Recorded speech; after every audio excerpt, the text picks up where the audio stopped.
like them dudes with them birds. We be like, yo, you is 60, brother. How you not have no gray in your bird? How, Clarence? Okay, and then you got this bald head. You think we can't see the fact that your head's going bald and you got a whole bald head, but your beard is pitch black? Man, get the fuck out of here.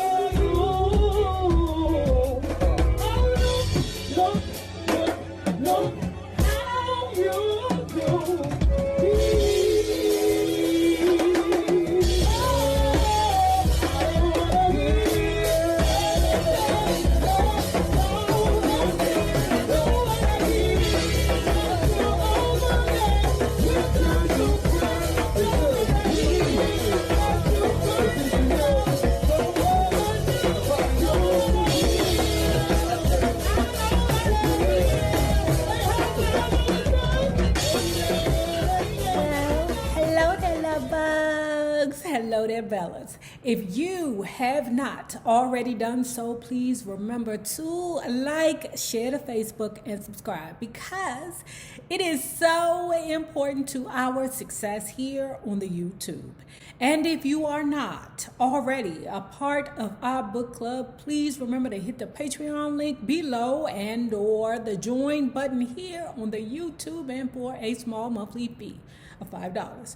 You babies, yes, you can be privy to all the shenanigans before the YouTube gets it, if the YouTube gets it. Now, let's talk about George Clinton's Brothers Be Yo, like George ain't that funkin' kind of hard on you. I think this is 4 or 5. Where we left off, we have George Clinton grinding to get his thing together for his group parliament.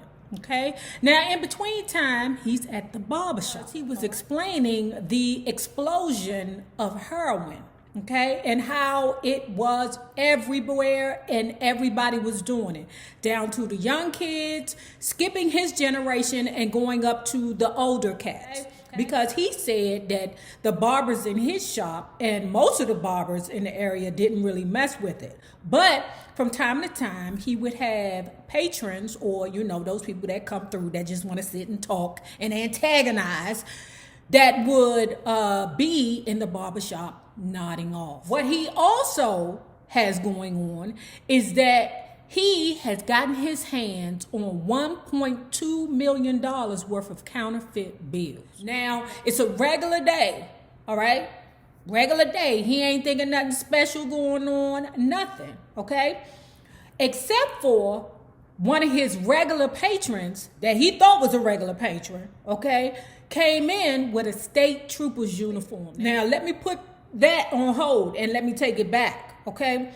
So remember that the state trooper was messing with one of the kids that would come through the barbershops, Mammy, okay? You always know that the police always got to come through and make a vaginal connection some way or another, even while they on their job. That's why they always have 2 or 3 girlfriends while they on the beat. Okay. All right, let me go on over to Shirley house, get her to cook me up some cornbread, you know, and then I'm going to go out and arrest her son. I mean, I'm just saying. They in the back opening up the barbershop, you know, bringing out the counterfeit money, because it's counterfeit. The dollars is crisp, all right? So they got to, you know, put it in the coffee, all right? Wash it out, crinkle it, you know, and hang it up on the wall so that it does not look like brand spanking new money. The state trooper came through the door, came in the back with his full uniform on. George like, oh, shit. What the heck is going on here? Is they here for us? Answer no. They not there for George and the barbers and the counterfeit money. The state trooper is there locking up all the nodders. Afterwards, he was standing there in the back room talking to the few survivors of the bust.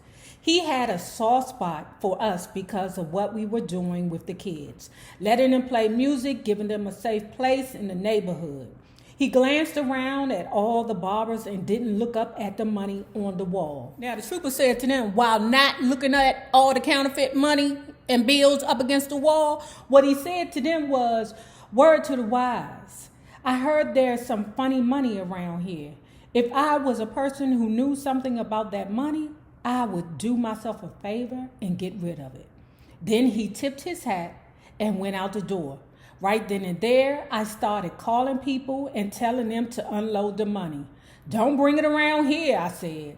We don't want it anymore. We still had plenty left, maybe around 200,000, but we disposed of it very quickly. I wonder how you disposed of it. Did you sell it to give it away to people, or did you spend it, Georgie Pooh? Oh yeah. So in the last 3 videos, I was alluding to the fact that George Clinton was a Leo. One of y'all had corrected me. I forget the name of your name. I'm so sorry. But he was born July 22nd, girl. That makes him a Cancer Leo cusper. Ooh, that's a dangerous. That is manipulation to the highest degree. Because you know they say the most manipulative zodiacs are myself, Libra, and Cancer. Now, we're coming to the age of Motown, okay? Now, like many others who was surrounding that Motown era, they felt like their ticket was the Motown, okay? They felt like this was a place for black artists to go, you know, and get their opportunity, which would be easier because, you know, even though Bertie Gordy is full of it, y'all, that Sagittarius is full of it, y'all. Listen. One thing that I will give Bertie Gordy is that he will always give his people a chance, and that he just don't throw his people away if they're not earning and growing the way that he anticipated. Motown was something entirely different. You had Bertie Gordy, who I knew because I had a habit of reading record labels obsessively. He had done some songs with Jackie Wilson, and you could hear that influence in the early Motown songs. I loved everything the label was doing. Please, Mr. Postman by the Marvelettes, and then My Guy by Murray Wells. But then you had Smokey Robinson. So let me tell you what I did not know about George Clinton, okay? I did not know that he was highly influenced by Smokey Robinson. And I'm like, how did that work when you are so out of the pocket and Smokey Robinson is so together, right? Well, he said, or one of the things that he learned from Smokey Robinson, stop dyeing your hair, Smokey Robinson. We know damn well your hair is not pitch black like that. Can you use off black at least? Please use off black. That's just like them dudes with them birds. We be like, yo, you is 60, brother. How you not have no gray in your bird? How, Clarence? Okay, and then you got this bald head. You think we can't see the fact that your hair is going bald and you got a whole bald head, but your beard is pitch black? Man, get the fuck out of here. What Smokey Robinson does is he could talk about heartbreak, a good time, raining, crying, jumping rope, you know, going to the zoo, whatever. Okay, he was able to write for so many different people because he adjusted to that brand. He wasn't one of those people that just, oh, I'm working with the Temptations, so let me just write only for the Temptations and what they got going on. Answer, no. He was able to write for everybody and come up with something vicious, right?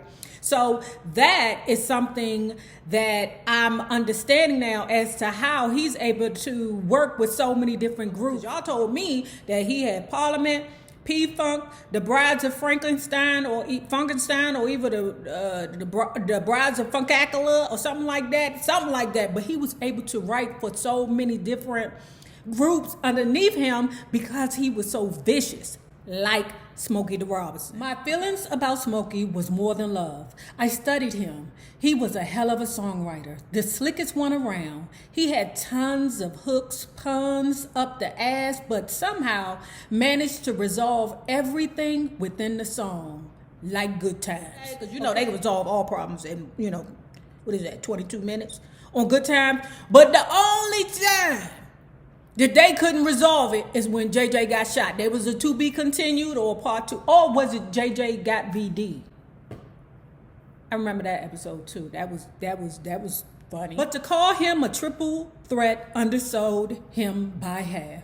What really got me was the way he worked with different artists. How he could take a group that was already established and elevate them just by attaching them to the right song. By developing their image in a certain direction, he was a shapeshifter, a magician. He could see what the other groups needed, give them something, and then stand back and watch as his vision came true. And so on one day, the Parliaments packed into a 1956 Bonneville and went to Detroit. On the drive to Detroit, I stayed in the front passenger seat mostly because I was good at staying awake. Stubbs was driving the whole way. That's his friend William Stubbs Pitt. Okay, William Stubbs Pitt was this dude who used to hang around the barbershop that used to love to outrun the police. He said that we were all wearing suits because he knew that when he got down there to the Motown, that, you know, they was going to have to be stellar. All right, so they got on suits, you know, they trying to fit in with the Motown brand, doing everything they possibly can to act like not ninjas. We came into Detroit just before daybreak and parked in front of the Motown office. We saw all the legendary acts walking across the front lawn, the Temptations, the Vandellas, Marvin Gaye. It was a dream parade, but also a nightmare. On the drive out, we talked like we had the baddest shit around. We were sure we'd make it. But when you see the contours and the four tops walking across a lawn, real as real life, your bravado evaporates quickly. Anyway, for part of the morning, we had to wait in the lobby because the Supremes were rehearsing in the room they wanted us to use. Finally, Martha Reeves herself came out. We were amazed to see her. Our jaws dropped. She led us back into the building, opened the door, and there was Mickey Stevenson, another Motown giant. We had choreographed our routines beforehand and had good movement and good energy. When we were finished, I had a sudden vision of what would happen when Motown signed us. We'd be in the company of all these other acts I idolized, learning from them, eventually working with them. We had to wait again for much of the afternoon. Then Martha came back out to give us the news. They really liked us, she said, but they were going to pass. We sounded like a mix of two groups they already had on the label, the Contours and the Temps. Now let me tell you something that, you know, it sounds crazy, but I kind of would be this tyrant too, I believe. You know, I don't like to hurt people's feelings, so of course I would send Martha and the Vandellas out there. You go do it, tell them niggas no, because they can't get in here. Pretty much what's the name of the cigarette, the death stick name? The parliaments, okay? What they said about the parliaments was that they didn't have a uniform, okay? You had George Clinton, he called himself husky, okay? You know, kind of thick-boned. I mean, all right, okay, husky, hunky. That's what my nephew tell me. I'd be like, baby, you getting kind of husky. Are we shopping in husky for you? He'd be like, auntie, I'm hunky. Okay, baby, I'll take that. But anyway, you got George Clinton. He's like 6 feet and he's kind of thick. Then you got another dude that's a little bit taller than him and he's thin. Then you got these two other dudes that's like 5'7" and one more that's shorter than that. So it was like no uniform. He compared it to the Temptations, how all of them were tall, over 6 feet, and slim. Ooh. That's why they was able to look so good and so smooth, because they didn't have anything jiggling. Okay, nowadays with the ladies, if it don't jiggle, y'all don't want it. Okay, but with the men, unless you a rapper, Joe, you got to have some, attractiveness too. You can't be a fat boy coming out to sing to us. The days of Luther Vandross and Ruben Studdard is long gone. Motown must have heard something in the originals we sang for them, because they offered me a writing job through Barry's sister, Lucy Wakefield. At the time, I had a partnership with a cat named Sidney Barnes. Sidney Barnes was boyfriend to Gloria Gaynor. I will survive. Hey, played, the Pride anthem. Soon enough, we were working under Ray Noma, who was Berry Gordy's wife at the time. She was his partner from even before Motown when they started Rayburr Publishing, and she was one of the main people encouraging him to start Motown. Okay, so like I said, Berry Gordy ain't messing with you if he can't earn from you. If he can't earn, learn, and grow from you, and don't forget, guys, we have the Ray Noma book that's on the list too. It's Ray Noma, Berry, Motown. They got married, had a son, Kerry, and almost immediately Berry started running around with Margaret Norton, which brought the marriage to a quick end.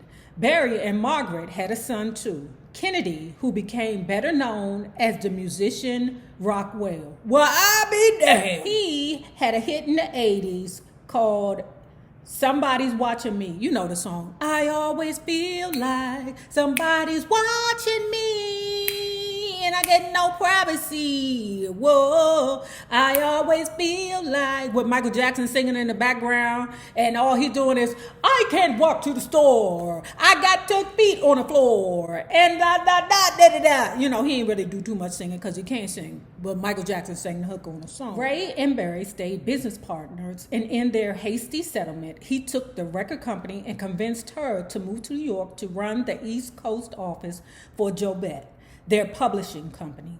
What he didn't realize at the time was that the real growth industry was in publishing.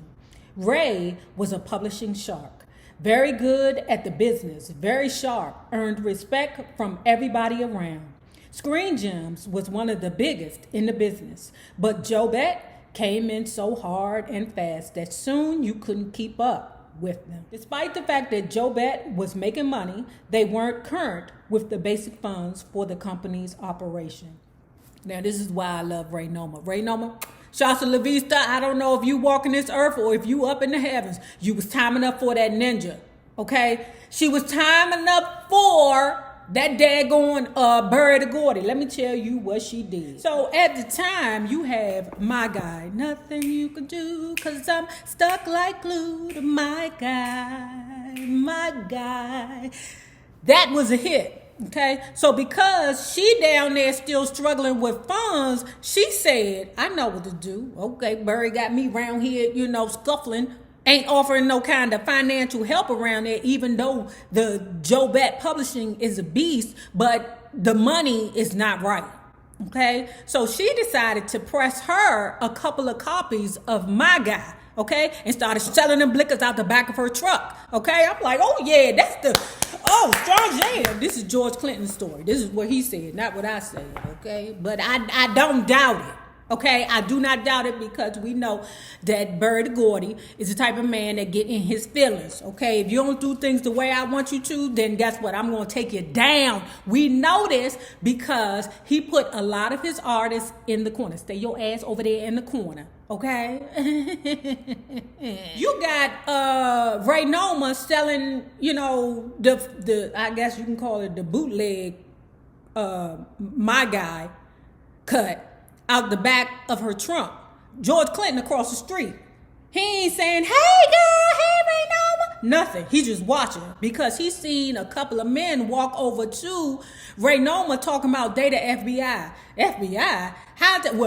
Bootlegging is federal. They started hassling her, right? So George Clinton had came up with the notion that, I think that's Berry. I think Berry sent them over there to her. A lot of people speculated that Berry Gordy hired these people to, shake up Ray Noma, because he was mad at Ray Noma because she moved on with a new dude. Now, if you have not already done so, please remember to like, share the Facebook, and subscribe, because it is so important to our success here on the YouTube.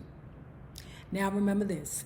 The same people that you meet on the way up will be the same people that you meet on the way down. My naysayers, my patron loves. You babies, have a good one.